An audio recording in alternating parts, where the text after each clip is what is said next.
ছেলের বউ রোজা না রাখার কারণে ছেলের বউকে ডিভোর্স দেওয়ানোর সিদ্ধান্ত নিলেন তার শ্বশুর। কেন এই কঠিন সিদ্ধান্ত, বিস্তারিত তাদের মুখ থেকে জানার চেষ্টা করুন।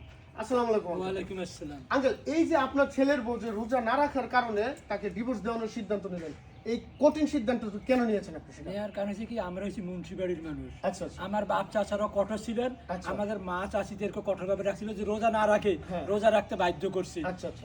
সেই পর্যায়ে আমিও সেই ধারাবাহিকতা ধরে রাখছি আচ্ছা, আচ্ছা। যে আমাদের এই মুন্সিবাড়িতে আচ্ছা। কেউ রোজা না রাখে যেন না থাকতে পারে। এই জন্য আমার বৌমা 2 দিন থেকে রোজা নাই। আচ্ছা। এই জন্য আমি সিদ্ধান্ত নিয়েছি আমার ছেলেকে দিয়ে আমার বউকে যেন ছাড়াই দেয়, ডিভোর্স ব্যবস্থা নেয়। আর এই বাড়িতে রোজ থাকতে হলে রোজা রাখতেই হবে, এটা বাধ্যগত। আচ্ছা আচ্ছা। এখন আমার ছেলে সিদ্ধান্ত নিবে। দর্শক, কি করবে? আপনারা শুনতে পারলেন যে এই বাড়িতে একটা রীতি ছিল যে হচ্ছে বাধ্যতামূলকভাবে নামাজ এবং কি রোজা রাখতে হবে, কিন্তু উনি হয়তো যে কোনো কারণবশত রোজা না রাখার কারণে এই সিদ্ধান্ত নিয়েছে তিনি। এখন আমরা হচ্ছে যে একটু তার ছেলের সাথে কথা বলবো এই ব্যাপারে, সে কি বলে। ভাই, আপনার আব্বা যে সিদ্ধান্ত নিয়েছে এটাতে আপনার কি মত? বিষয় হচ্ছে কি, আমার আব্বার সিদ্ধান্তের বাইরে আমি কোনোদিনও যাইনি বা যাবও নয়। কারণ সে সবসময় আমাদের ভালো চায়, খারাপ তো চায় না। কারণ যখন আমি তার বিয়ে করবে যাই, তখন তার মানে আমার শাশুড়ি, আমার শ্বশুরি এবং তাকে বসানি বলছিল যে আমাদের বাড়িতে গেলে 5 ওয়াক্ত নামাজ কালাম পড়া লাগবে, কাজা করার জন্যই নামাজ। আর একটা হইলো যে রোজা থাকাই লাগবে, কারণ আমার এখানে কোনো কাজ কাম তুমি একটু কম করো, কিন্তু যে কাজগুলি ইনশাল্লাহ মনে করেন যে ফজিলতগুলি, সেগুলি সবাইরই, আমাদের পরিবারের সবাইকেই এটা অক্ষরে অক্ষরে পালন করা লাগবে। যাই হোক, এই জন্য আমি আর কথা আব্বার বাড়ি মানে যাইতে ওই পারতেছি একটাই যে ওনাদের যে বংশগত একটা রীতি ছিল, সেই রীতি অনুযায়ী বাধ্যতামূলক। আচ্ছা আন্টি, এই ব্যাপারে আপনি মানে কতটুকু মানে কি বলতেছেন, একটু যদি বলতেন আমাকে। বৌমার তো মনে করো বাজান সমস্যার কথা আমার কাছে কইছি, আচ্ছা করার পরে এখন পোলারে তো আমি বলতে পারি না। আচ্ছা আচ্ছা আর আমার স্বামী তো ওটা ঠসাই, যদি কই একটা তাহলে কই আর একটা, আচ্ছা আচ্ছা। তাহলে এখন হের কাছে তো আমি আর কইও পারতাছি না। আচ্ছা, যাই হোক দর্শক, আমরা অবশেষে যেটা জানতে পারতেছি যে আসলে কি কারণে উনি রোজা রাখে নাই এবং কি মানে এটা ওনার শাশুড়ির সাথে শেয়ার করছে। তো এই বিষয়টা আমরা সরাসরি তার মুখ থেকে শুনবো। আপু, আসসালামু আলাইকুম। ওয়ালাইকুম আসসালাম। আসসালামু আপু, আপনি যদি আমাদেরকে খুলে বলতেন যে আপনি যে কারণে রোজা রাখেন না এবং কি আপনার যে কারণে আপনার শ্বশুর হচ্ছে যে মানে ডিভোর্স দেওয়ার সিদ্ধান্ত নিয়েছে, সেটা একটু আপনি নিজের মুখে খুলে বলতেন। হ্যাঁ, অবশ্যই। এত কিছু যখন হয়ে গেছে, টিভি চ্যানেলের মানুষ, আপনি সাংবাদিক চলে আসছেন, আমার হাজব্যান্ড এই জায়গায় উপস্থিত, শ্বশুর শাশুড়ি সবাই আছে। আমার শ্বশুর, ওনার কাছে তো সব কথা বলতে পারি না, আমার নিজের পারিবারিক সমস্যা।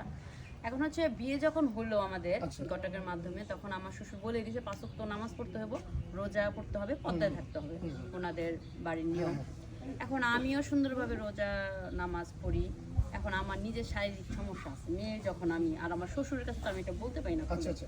তো দর্শক, আসলে মানে এতক্ষণ পরে মূল রহস্যটা প্রকাশ পেল যে আসলে ওনার প্রত্যেকটা নারীরই কিন্তু হচ্ছে যে একটা শারীরিক যে একটা প্রবলেম হয়, সেটার কারণে হয়তো উনি রোজা রাখতে পারে নাই।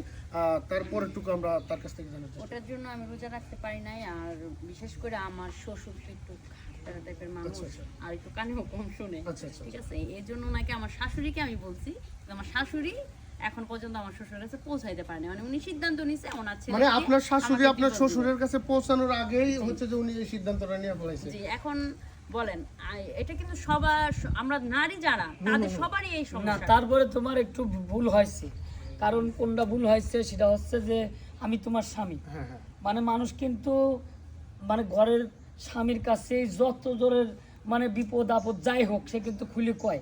তুমি এই বিষয়টা মাক কইছে, আমাক কও নাই, এই জায়গাটাও তুমি ভুল করছো। আমি তোমার কাছে যাইতে পারি নাই তো, আমি না কেন যে আমার কাছে থাকো, আমার কাছে যাইতে পারো নাই, আমি তো আর সৌদি আরব থাকি না। আচ্ছা ভাই, আসলে বুঝতে পারছি যে আসলে মানে যে কোনো কারণে হয়তো আপনার কাছে বলতে পারে নাই। তো যাই হোক, আচ্ছা এটা আপনার এলাকাবাসী যারা আছেন, এতদের মধ্যে যাইতো না। যে সিদ্ধান্ত এই যে এখন এই ব্যাপারে আপনারা মানে কি বলতে চান? যদি ওনার শ্বশুর যে সিদ্ধান্তটা নিয়েছে এটা একদম ঠিক সিদ্ধান্ত ছিল, কারণ এটা আমাদের ইসলাম কান্ট্রি, আমরা সবাই মুসলমান, রোজা রাখা আমাদের বাধ্যতামূলক। কিন্তু এখন যে আমরা ঘটনাটা শুনতে পারলাম যে এটা আসলে ওনার শ্বশুর এখন ভুল ডিসিশন নিচ্ছে, এটা আসলে উনি একটু কানে কম শোনে, যা বুঝলাম আর কি চাষের কাছ থেকে। তো দর্শক, আসলে বিস্তারিত ঘটনা তো আপনারা জানতে পারলেন। আসলে ওনার যে একটা প্রবলেম হয়েছিল, সেই প্রবলেমের কারণে হয়তো শ্বশুরের কাছে এই বিষয়টা আসলে খুলে বলা লজ্জাজনক বা অসম্ভব বলে সে বলতে পারে না। এটার জন্য হয়তো উনি বুঝতে পারে না, না বুঝে হয়তো সিদ্ধান্তটা নিয়েছে। আপনি কি বুঝতে পারছেন এখন? এখন আমি অনুচিত, আমি আচ্ছা, আসলে আচ্ছা। বুঝাটা আমার ভুল ছিল। এখন কোনো একটা সমস্যার কারণে সে রাখতে পারে নাই, এখন আমি তাকে ক্ষমা করে দিয়েছি। আমার ছেলেকেও বলবো তাকে যে না, অবশ্যই আপনার ক্ষমা করতে হবে, কারণ এটা হচ্ছে আমাদের মানে এটা কোরআন হাদিসেও আছে যে মেয়েদের এই সময়টাতে নামাজ রোজা সমস্ত কিছু আল্লাহ তাআলা মাফ করে দিয়েছে। তো যাই হোক, এই আপু হয়তো যে কোনো কারণে এই বিষয়টা শেয়ার করতে পারে না, বিধায় এমন একটা ঘটনা ঘটে গেছে। তো যাই হোক, এই ভিডিওটা কেউ সিরিয়াসলি নেবেন না, এই ভিডিওতে অনেক ভুলভ্রান্তি হতে পারে। তো সবাই ক্ষমার দৃষ্টিতে দেখবেন। আমাদের এই ভিডিওটা যদি আপনাদের কাছে ভালো লাগে তাহলে অবশ্যই লাইক কমেন্ট শেয়ার করবেন, আমাদের পাশে থাকবেন এবং পরবর্তী কোনো একটা ভিডিও নিয়ে আবার দেখা হবে। সে পর্যন্ত ভালো থাকবেন, সুস্থ থাকবেন, আল্লাহ হাফেজ।